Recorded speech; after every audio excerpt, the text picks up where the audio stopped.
shall not give up the fight. We have only started. We have only started. We have only started. We shall not give up the fight. We have only started. We have only started. We have only started. Together we'll have victory. Hand holding hand. Hand holding hand.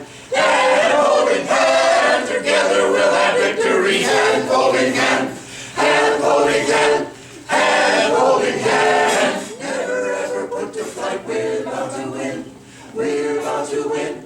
We are about to win. Never ever put to fight. We're about to win. We're about to win. We are about to win. We shall not give up the fight. We have only started. We have only started. We have only started. We shall not give up the fight. We have only started. We have only started. We have only started. We shall not give up the fight. We have only started. We have only started. We have only started. We shall not give up the fight. We have only started. We have only started. We have only started.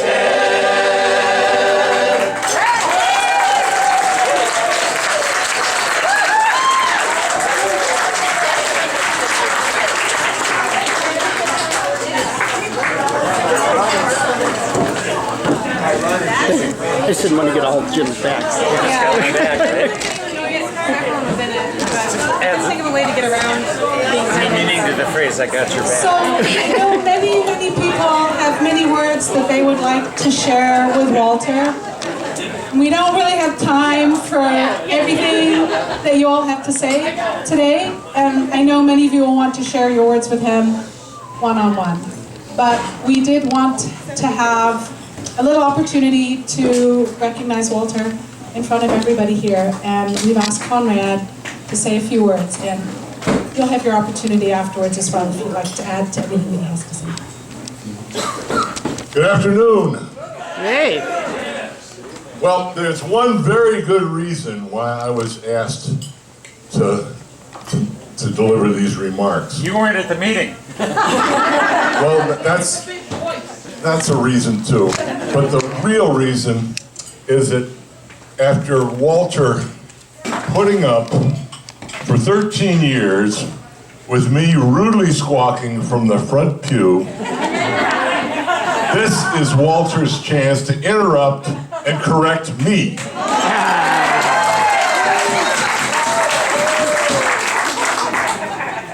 Now this is supposed to be a roast.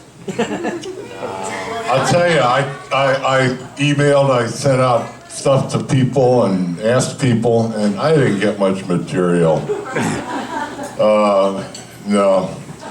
But actually, one of my respondents said, well, Walter was perfect for Walker because there's only one letter difference.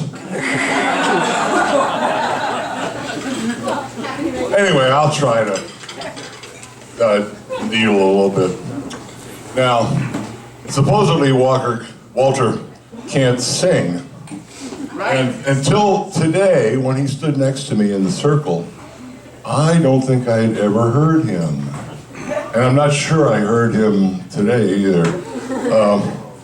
But for what little I might have heard, it reminds me of what Leo Kottke said about his own singing voice.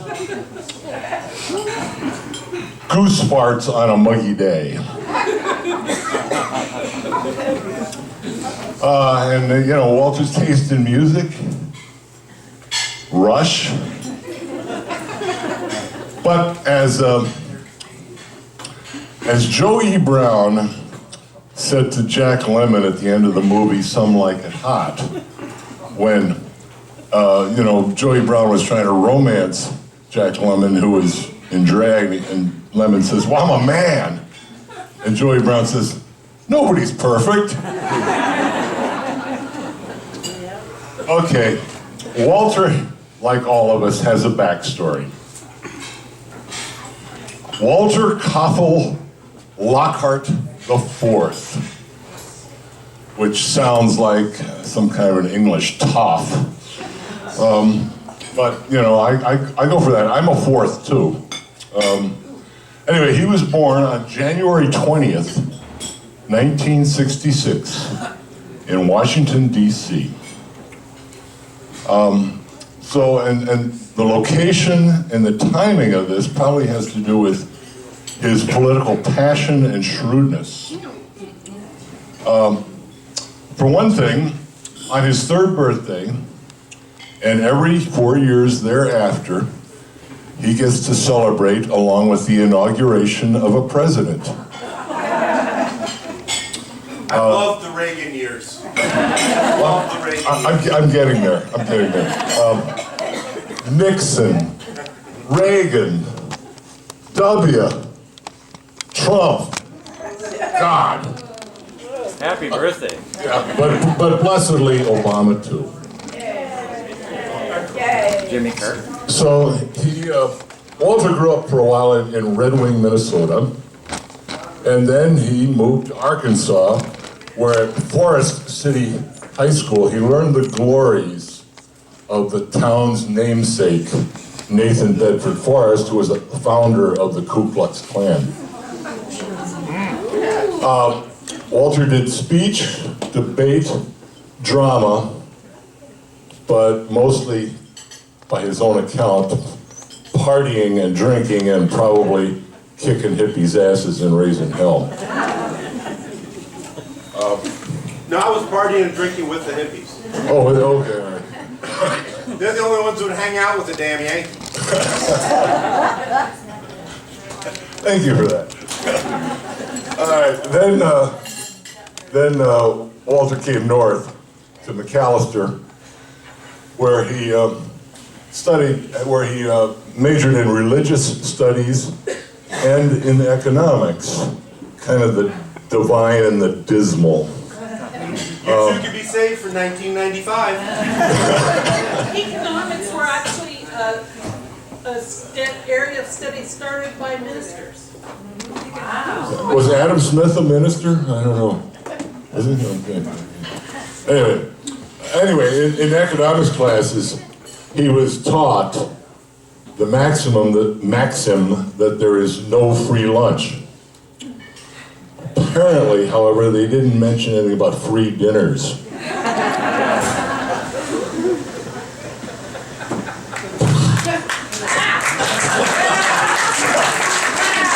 Thank God for that.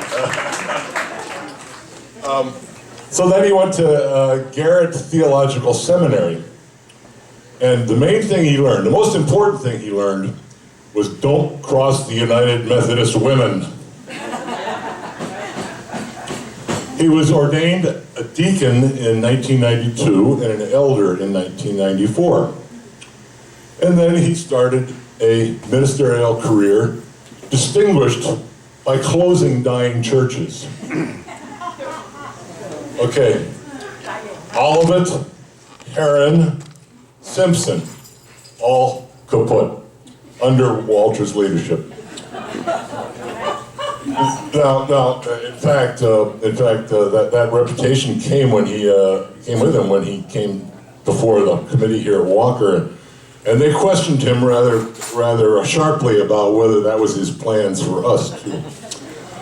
But oh, by the way, for good measure, he also led and closed the Minnesota United Methodist Credit Union. Not didn't close, it just merged. Well, he said he closed it. That's what he said. And Walker is the only one where he was head pastor and didn't close.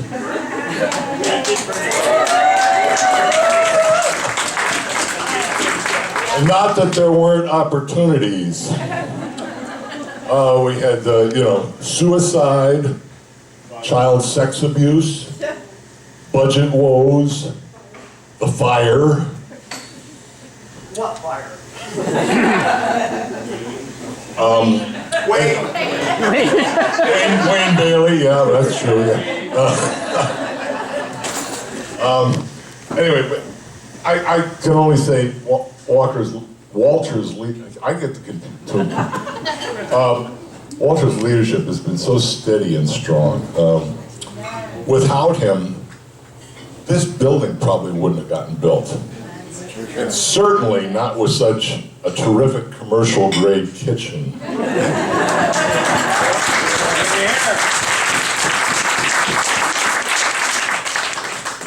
So handling all these challenges, same time he kept up his LGBT, etc. ministry, doing the Pride Parade, the Methodist float in the Pride Parade, and you know he was the leader of big changes in the Minnesota annual conference regarding gay rights. Yep. Shrewd fellow. I tell you, and the interesting thing about coming to Walker for him is it made that work a lot easier for him. When he was at these old conservative dying churches, he had to take Sunday off to do the Pride Parade. Here, we just moved the service down to the lineup. Now, I think as Walter steps away from ministry, I think one thing he won't miss is beating his head against the wall when it comes to Methodist General Conferences with regards to that issue. Anyway, how did he do all this? You'll hear testimonials I received shortly, but I see Walter's greatest gift as his broad vision and commitment across the generations and the tribes, to the sick and the dying, the lost and the least, the haughty and the proud. Walter just missed the baby boom. As he said today, he's an old Xer. And while most of us hung out with our peers, Walter ministered to the greatest generation, to the baby boomers. Are we the most reviled generation? Millennials, post-millennials, Starlight Camp. And that includes his feisty aging parents and Nathan with his gallbladder surgery. It's been a lot on Walter's plate, and he's always left it clean.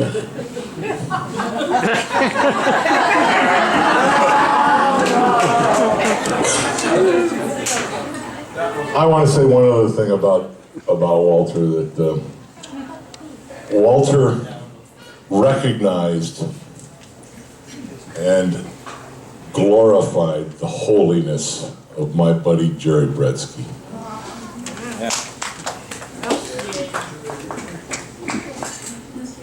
Now to my respondents. One said, Walker has created space at Walker for many voices. The Christians, the activists, the women, the young people, the GLBTQ, and more. He consistently offers us a sense of never being alone with the challenges life throws at us. You are loved and there's nothing you can do about it. And my respondent says, he is a good man even when he doesn't know it. He has had the patience and stamina to lead this herd of cats.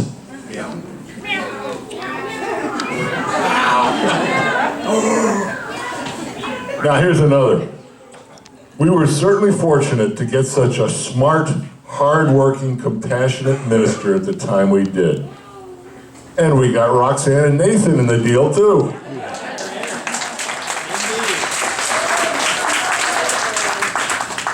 One person recalled Walter preaching a sermon while walking a labyrinth in the church backyard. And that he saw and appreciated the divine, no matter how and where it manifests.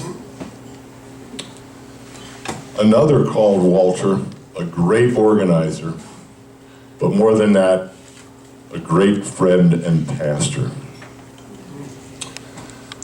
I can't say it any better. Walter, thank you for your 13 years here. Godspeed in your next adventures.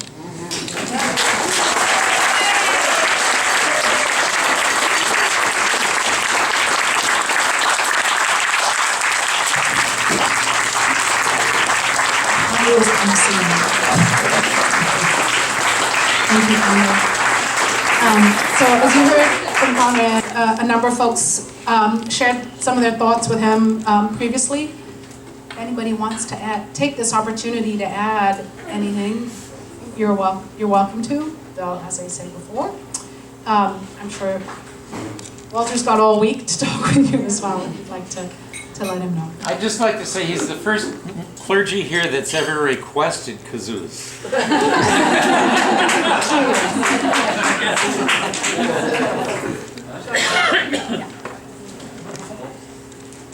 So, kind of in the background, and we didn't publicize it very well, and it was meant that way because we wanted it to be a surprise. So it didn't go in the Walker Talker. So some of you just heard about it this morning, but we were taking up a donation for Star Lake from the church as his going away present. And if you want to contribute and you haven't, you can make a check out to Walker Church or bring in the money, and we will put it in the fund to add to what we already collected. So are you wanting to know how much we collected? Yeah. $3,781.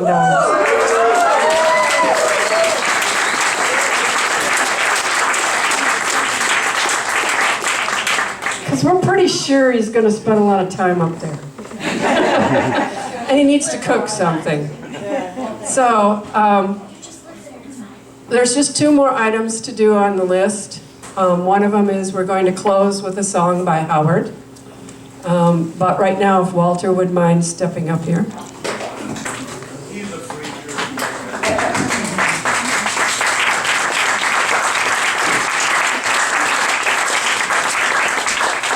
So, I'm not sure where this idea came from, but Walter's coffee buddies thought it was a hot idea. So, Conrad alluded to the fact that, you know, this building would simply not exist without Walter. As the owner rep who worked every week, all day, every week, in and out for 13 months, I couldn't have done it without him. I'm so glad he was here to herd those cats and do what was necessary. So we wanted to have something that would remain of Walter past his leaving. So underneath my arm is a memorial plaque dedicating the kitchen.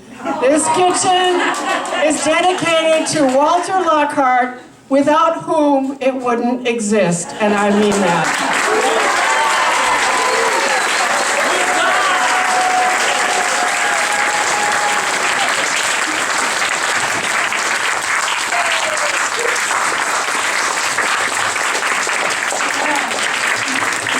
But if you ever need a plaque created, I know where to go.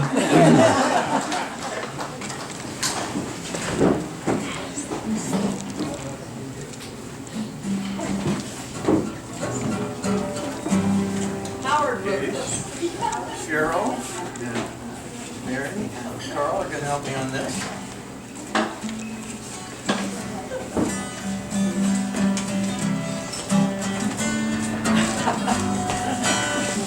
I stole this idea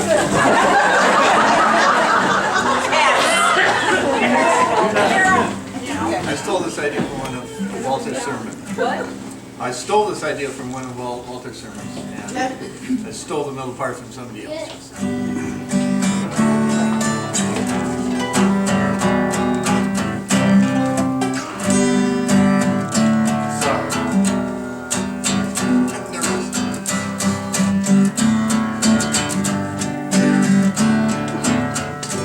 You are loved by the greatest power in the universe. You are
still remember me.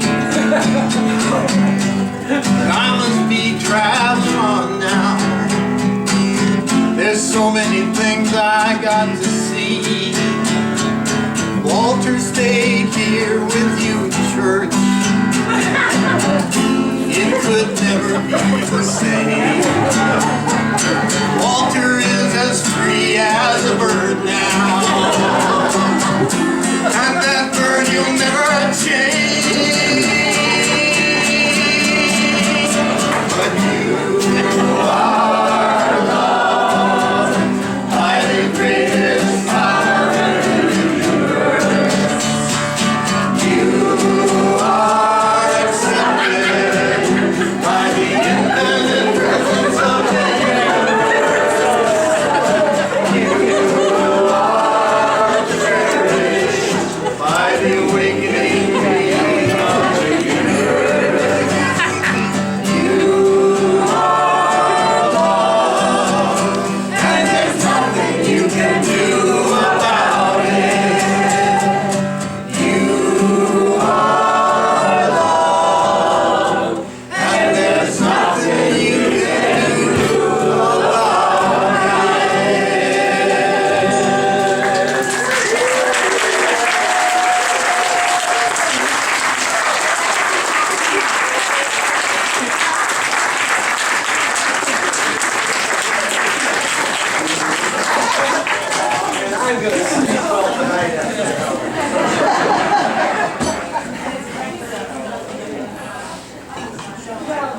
13 years ago when I arrived at Walker Church, and actually it was 14 years ago, because I was here the night that my friend committed suicide.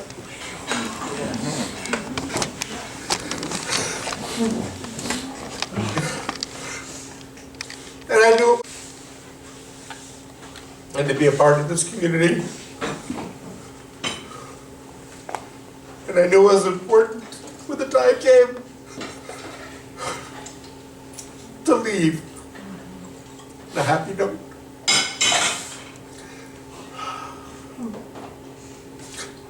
To leave in the power of love,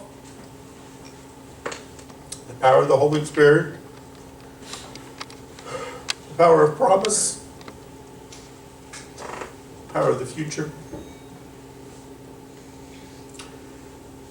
And it is in that light, and in that power, say goodbye for now. Shalom.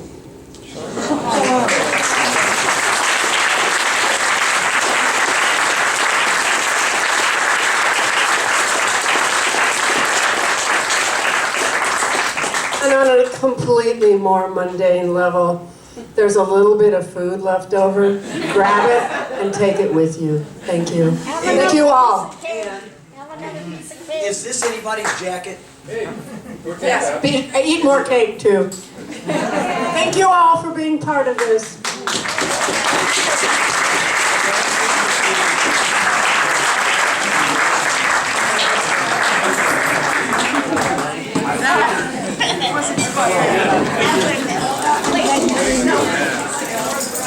That's great.